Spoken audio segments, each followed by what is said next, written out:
the purpose of this press conference is to once again talk about spending here in Columbia. How many dollars are coming to the taxpayers across South Carolina to be spent here in Columbia? And they're relatively generous, if you want to call it that, growth in government relative to other places out there. I have here a chart. It's interesting. Just because you love charts. It's the only reason I do it. I do it for you. What this shows is South Carolina spending new money relative to, for instance, Kentucky. If you pick other states in the southeast, the nearest to our population would be Kentucky. There are 4.2 million people. If you look at what's being contemplated in their Senate right now, as they're going through the same process that we are, if you want to call it that, in Kentucky. They're at $671 per person, while South Carolina is at $1,031 per person. If you look at the total budget, they're looking at $1.8 million versus where we are at $2.824. So you can illustrate in a lot of different ways.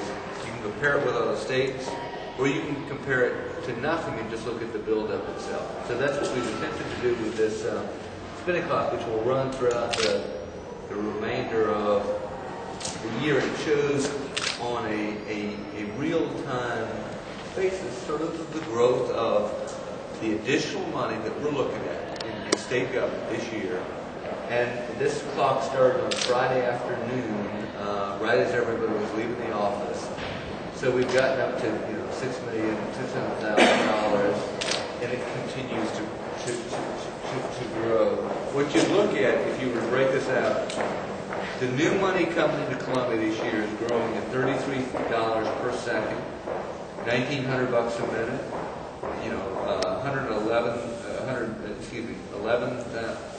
$117,000 per hour, $2.8 million a day, $19 million a week, $85 million. If you were to think about spending in this way, this is again new and additional spending. In about the time it takes to brush your teeth, 4 minutes. I don't take that long brushing my teeth, so I'm not exactly sure who put the chart together. It means it'd run you about $7,800. Time to listen to a Sanford press conference, 20 minutes. That's $39,000. Commute to and from. I disagree. Most of our press conferences are not that long.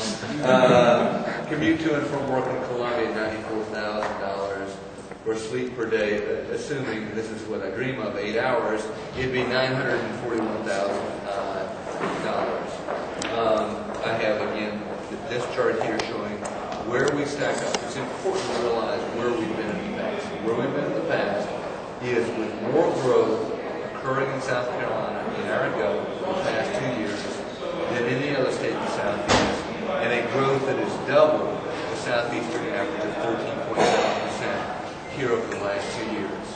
So we're looking at ways to make that more real. As people travel through the Capitol to come tomorrow and over the weeks ahead, they look over here, it may generate the conversations that we're after around the kitchen table.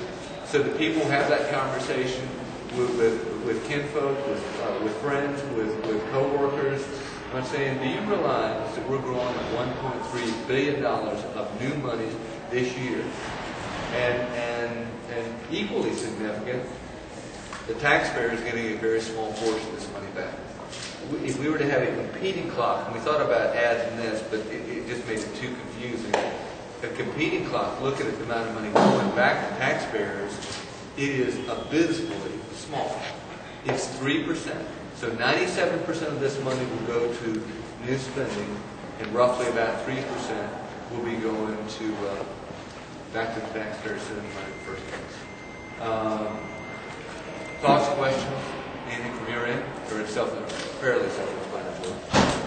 Governor, what would you say to those people who say that despite all this new spending, we still have a lot of needs in the state that need more money? School buses, more troopers on the roads, health care for children, the waiting list for patients waiting for HIV drugs, those kinds of things. I would ask you to look closer into the Senate budget. I mean, it's all a question of priorities. You know, we had a visit last week talking about a green bean museum in Lake City that'll run about $1 million. They're unlimited wants in any family, in any business, in any government.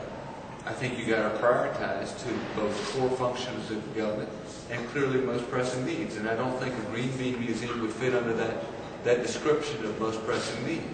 I think that if you look at law enforcement, which you just mentioned, we had 50 more troopers contemplated in our budget than the Senate ultimately ended up putting into theirs. They, in fact, used law enforcement resources for some other uses. It'd be, I don't know if you've seen it in the markup of the budget yet, but it's worth looking at.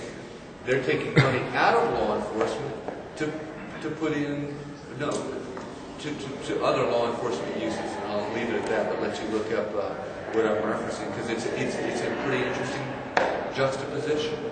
So I think it's a question of where your priorities are. Those other law enforcement resources would be their DNA database, correct?